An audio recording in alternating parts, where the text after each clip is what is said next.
मैंने आज तक किसी इंसान को पानी पर चलते हुए नहीं देखा। क्षितिज कितनी आसानी से पानी पर चल रहा है। उसके साथ उसके ड्रैगन को तो देखो, ये सफेद ड्रैगन तो सोम ड्रैगन है ना। क्षितिज ड्रैगन एकेडमी में जल प्रतियोगिता के लिए आया था। कुछ देर झील के ऊपर पानी पर चलने के बाद उसने अचानक पानी के अंदर छलांग लगा दी और उसकी ड्रैगन राधिका हवा में उड़ने लगी। क्षितिज पानी में कई घंटों तक अपनी सांसें रोक सकता था। मुझे लगता है क्षितिज ने जल देवी से अपनी शक्तियाँ हासिल की हैं। नहीं तो हमारी ड्रैगन एकेडमी में कोई भी ऐसा योद्धा नहीं जो पानी के साथ खेल सके। जल प्रतियोगिता में क्षितिज को पानी के अंदर 50 फीट लंबे ब्लैक कोबरा से मुकाबला करना था। क्षितिज के पानी में कूदते ही कोबरा उसके सामने आ गया। दोनों में लड़ाई छिड़ गई। कोबरा क्षितिज पर हावी पड़ रहा था। उसने अपनी पूंछ से क्षितिज की गर्दन पकड़ ली। तभी क्षितिज ने अपनी थंडर पावर का इस्तेमाल करके कोबरा को जोरदार बिजली का झटका दिया और उस भयानक ब्लैक कोबरा को हरा दिया। क्षितिज तूफान की स्पीड के साथ पानी से बाहर आया और सीधा अपनी सफेद सोम ड्रैगन पर बैठ गया। वो ड्रैगन के साथ आसमान में उड़ रहा था। देखा, मैंने कहा था ना, क्षितिज पर जल देवी का आशीर्वाद है। और देखो, क्षितिज जल प्रतियोगिता जीत गया। हमारी एकेडमी में हजारों सालों बाद कोई ऐसा योद्धा आया है जिसने ये मुकाम हासिल किया है। 1 साल पहले जो इसके साथ हुआ, कोई और होता तो अब तक टूट जाता, लेकिन इसकी शक्तियों का अब कोई जवाब नहीं। हाँ, ये तो है। वैसे हुआ क्या था क्षितिज के साथ? आज से 1 साल पहले क्षितिज नवांगन राज्य का राजकुमार था, जिस पर कई राजकुमारियां मरती थी। लेकिन एक दिन उसके राज्य पर शक्तिशाली अग्नि ड्रैगन्स ने हमला कर दिया। क्या कहा? शक्तिशाली अग्नि ड्रैगन? हाँ स्मिता, वो ड्रैगन इतने बड़े थे कि उनका एक बार पूरे गांव को जलाकर खाक कर देता। बड़े बड़े आग के गोले नवांगन राज्य पर कहर बनकर बरसे। क्षितिज, ये ड्रैगन्स का हमला है। तुम्हें महल छोड़कर जाना होगा। नहीं पिताजी, मैं यूं कायरों की तरह आपको छोड़कर नहीं जाऊंगा। मैं इन ड्रैगन्स को छोड़ूंगा नहीं। तुम समझ नहीं रहे क्षितिज, मैं और तुम दोनों मिलकर भी इन ड्रैगन्स का कुछ नहीं बिगाड़ सकते। जब तक मैं जिंदा हूँ, मुझे अपनी प्रजा को बचाना है। क्षितिज डर कर भागने वालों में से नहीं था। उसने फुर्ती से अपना भाला उठाया और ड्रैगन की तरफ फेंका, लेकिन कोई फायदा नहीं हुआ। आसमान में उड़ रहे दोनों अग्नि ड्रैगनों ने मुंह से आग छोड़ी, जिसके बाद महल में चारों तरफ आग फैल गई। पूरा महल आग की चपेट में आ गया। अचानक एक तेज धमाका हुआ। महाराज नरसिंह क्षितिज को देखकर बोले, क्षितिज, इनसे बदला लेने के लिए तुम्हें भी ड्रैगन हासिल करना होगा, लेकिन उससे पहले तुम्हें जिंदा रहना होगा। जितना जल्दी हो सके महल छोड़कर भाग जाओ। महाराज इतना ही कह पाए थे कि ड्रैगन्स ने फिर से महल पर आग के गोलों की बरसात कर दी। हजारों लोग और सैनिक मारे गए।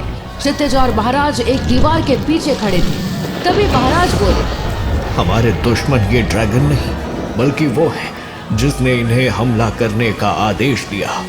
अपने दुश्मन को मारने के लिए तुम्हें यहाँ से जाना होगा। हम अपने दुश्मन को ढूंढेंगे भी और मौत के घाट उतारेंगे भी, पर मैं एक कमजोर की तरह अपने पिता और अपनी प्रजा को इस तरह मरते छोड़ कहीं नहीं जाऊंगा। क्षितिज ने इतना कहा ही था कि एक आग का गोला महाराज की ओर आता दिखा।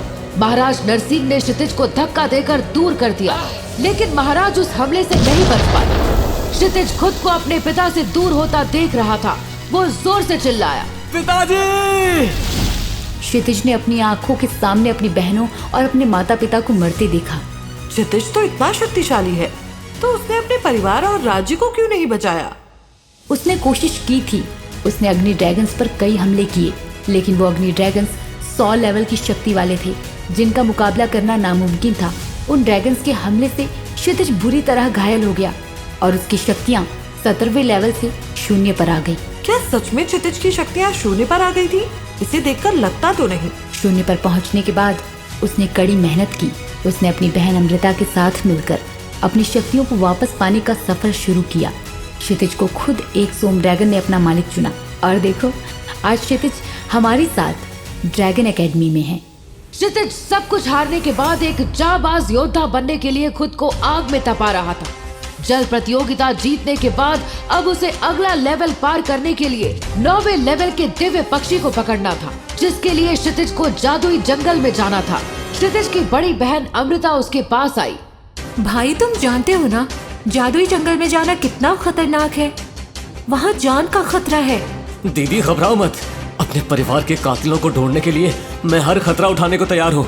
मुझे शक्तियों का अगला लेवल हासिल करने के लिए जादुई जंगल में जाना ही होगा। जादुई जंगल एक अलग दुनिया है जहाँ कई खतरनाक शक्तिशाली जानवर हैं, जिन्हें मारकर या काबू करके उनकी शक्तियाँ हासिल की जा सकती हैं। उस दुनिया में जाने के लिए एक खुफिया गोल दरवाजा है, जिसके जरिए ही उस दुनिया में जाया जा सकता है। भाई याद रखना, दिव्य किरण के बिना तुम दिव्य पक्षी से मुकाबला नहीं कर पाओगे। हाँ मृदादीप, सही बताया आपने, मैं याद रखूंगा। क्षितिज अपनी सोम ड्रैगन पर बैठा और तेजी से उस पोर्टल के अंदर घुस गया, जिससे वो सीधा जादुई जंगल की दुनिया में पहुंच गया। वो धीरे धीरे जंगल में आगे बढ़ते हुए दिव्य पक्षी की तलाश कर ही रहा था। अचानक उसे पीछे से एक लड़की की जानी पहचानी आवाज आई। प्रीति, तुम यहाँ कैसे? और इस हालत में तुम्हारे कपड़ों को क्या हुआ? क्षितिज के सामने प्रीति खड़ी थी, जो इस वक्त काफी बदहाल हालत में थी। एक वक्त था क्षितिज कभी प्रीति से प्यार करता था। वो महावन राज्य के सेनापति की बेटी है, जो पिछले 2 महीने से गायब है।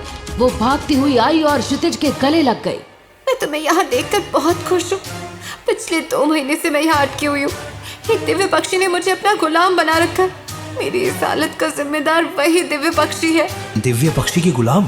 क्या कोई दिव्य पक्षी हमें भी गुलाम बना सकता है? 9वें लेवल का दिव्य पक्षी इतना ताकतवर होता है कि वो इंसानों को भी अपना गुलाम बना लेता है। उसी वक्त वहाँ हवा में 2 फुट बड़ा दिव्य पक्षी उड़ता दिखा, जो एक गरुड़ था। जैसे ही वो जमीन पर आकर क्षितिज और प्रीति के सामने खड़ा हुआ, जमीन हिल गई। तुम इस लड़की के साथ हो, अब मैं तुम्हें भी अपना गुलाम बना लूंगा। दिव्य पक्षी की गुलाम? तुम्हारी हिम्मत कैसे हुई मेरी दोस्त प्रीति को अपना गुलाम बनाने की? आज मैं इसे तुम्हारी गुलामी से आजाद करा दूंगा। तभी वो दिव्य पक्षी क्षितिज की ओर झपटा। क्षितिज अपने सोम ड्रैगन पर बैठकर हवा में उड़ने लगा। सोम ड्रैगन ने थंडर पावर का इस्तेमाल करके जोरदार बिजली का झटका दिव्य पक्षी को दिया, लेकिन कोई फायदा नहीं हुआ। बस इतना ही दम था? अब देख मैं तुझे अपने तूफान में कैसे उड़ाता हूँ। उस दिव्य पक्षी ने अपने पंखों से तूफान से भी ज्यादा तेज हवा को क्षितिज के ऊपर छोड़ा।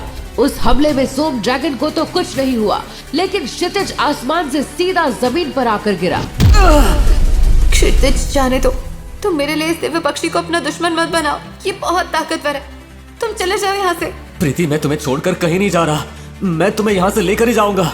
तभी वहाँ आसमान से एक भारी आवाज आई और आसमान से उड़ता हुआ एक और बुजुर्ग पक्षी क्षितिज के सामने खड़ा हो गया। वो बुजुर्ग दिव्य पक्षी दूसरे दिव्य पक्षी को देखकर बोला, रुक जाओ तुम, बस बहुत हुआ। तुमने इस लड़की को अपना गुलाम बनाया, मैंने कुछ नहीं कहा, लेकिन अब मैं तुम्हें इस लड़के को गुलाम नहीं बनाने दूंगा। ये इस लड़की का दोस्त है। इसे पता चल गया है कि मैंने एक इंसान को अपना गुलाम बनाया है। ये अपनी दुनिया में जाकर सबको बता देगा, इसलिए मैं इसे यहाँ से नहीं जाने दे सकता। अरे मूर्ख, तुझे दिखाई नहीं दे रहा? इस लड़के के साथ ब्राह्मण का सर्वशक्तिमान सोम ड्रैगन है। अगर सोम ड्रैगन इसके साथ है तो जरूर ये कोई बड़ा योद्धा होगा। ये और योद्धा, ये तो मेरे पंखों के एक बार से ही हवा में उड़ गया। ये काहे का बड़ा योद्धा? मैंने एक बार कह दिया तो कह दिया, तुम इस लड़के को गुलाम नहीं बना सकते। तभी क्षितिज उस बूढ़े दिव्य पक्षी से बोला, आप बुजुर्ग हैं और काफी समझदार भी। मैं अपनी दोस्त प्रीति को यहाँ से लेकर जाना चाहता हूँ। मेरा नाम गुरु आदित्य है। तुम इस लड़की को नहीं ले जा सकते। ये 1 साल के लिए हमारी गुलाम है और इसे अपने किए की सजा काटनी ही होगी। गुरु आदित्य, अगर सजा की बात है तो मैं इसके बदले यहाँ आपका गुलाम बनकर रह जाऊंगा। हम इसे जाने तो दे सकते हैं, लेकिन इसने तुम्हारी दुनिया में जाकर सच बता दिया तो?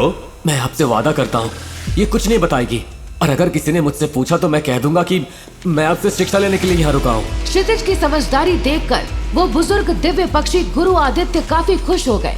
उन्होंने खुश होते हुए क्षितिज से कहा, ठीक है, तुम यहाँ रुक सकते हो। अब से तुम हमारे गुलाम नहीं बल्कि मेरे शिष्य हो और तुम्हारा ड्रैगन हमारा मेहमान। शुक्रिया क्षितिज, तुमने मुझे आजाद कराया। मैं तुम्हारा ये एहसान कभी नहीं भूलूंगी। नहीं प्रीति, एहसान की क्या बात है, पर तुम वादा करो तुम मेरे बारे में किसी को कुछ नहीं कहोगी। प्रीति वादा करके वहाँ से चली जाती है। जादुई दुनिया में क्षितिज 20वें लेवल के दिव्य पक्षी गुरु आदित्य से वायु शक्ति के गुण सीखने लगता है। कुछ महीने बीत जाते हैं एक दिन गुरु आदित्य क्षितिज को अपने पास बुलाते हैं। क्षितिज, अपनी सोम ड्रैगन राधिका को मेरे पास लेकर आओ। आप मेरी ड्रैगन का नाम कैसे जानते हैं गुरु आदित्य? मैं तुम्हारे बारे में काफी कुछ जानता हूँ। तुम्हारा एक राज मेरे पास है। इतना कहकर गुरु आदित्य आंखें बंद कर लेते हैं और उनके माथे पर एक सुनहरी रोशनी चमकने लगती है। क्षितिज ये देखकर हैरान रह जाता है। मैं सब जानता हूँ। तुम राजा नरसिंह के बेटे हो ना? तुम्हारे साथ जो कुछ भी हुआ मुझे सब पता है, लेकिन मैं ये भी जानता हूँ तुम्हारे साथ ये सब किसने किया। क्या आप जानते हैं मेरे परिवार का कातिल कौन है और किसने मेरे राज्य पर हमला करवाया? हाँ क्षितिज, मुझे पता है। गुरु आदित्य ने क्षितिज को जो बताया उसे सुनकर क्षितिज के पैरों तले जमीन खिसक गई। क्षितिज की सोम ड्रैगन हवा में उड़ने लगी। वो जोर जोर से चिल्ला रही थी। उस बूढ़े दिव्य पक्षी गुरु आदित्य ने क्षितिज को ऐसा कौन सा राज बताया जिसे सुनकर क्षितिज हैरान रह गया। क्यों क्षितिज की ड्रैगन हवा में जोर जोर से चिल्लाने लगी? क्या क्षितिज इस जादुई जंगल की दुनिया से बाहर निकल पाएगा? क्या क्षितिज के गुलाम बनने का सच ड्रैगन एकेडमी में पता चल जाएगा? कैसे क्षितिज अपने दुश्मनों को ढूंढ कर लेगा अपने परिवार की मौत का बदला? जानने के लिए अभी नीचे दिए गए इंस्टॉल बटन को दबाकर डाउनलोड करें पॉकेट FM ऐप और सुनिए हमारी ब्लॉकबस्टर कहानी ब्रह्मांड का रक्षक बिल्कुल फ्री।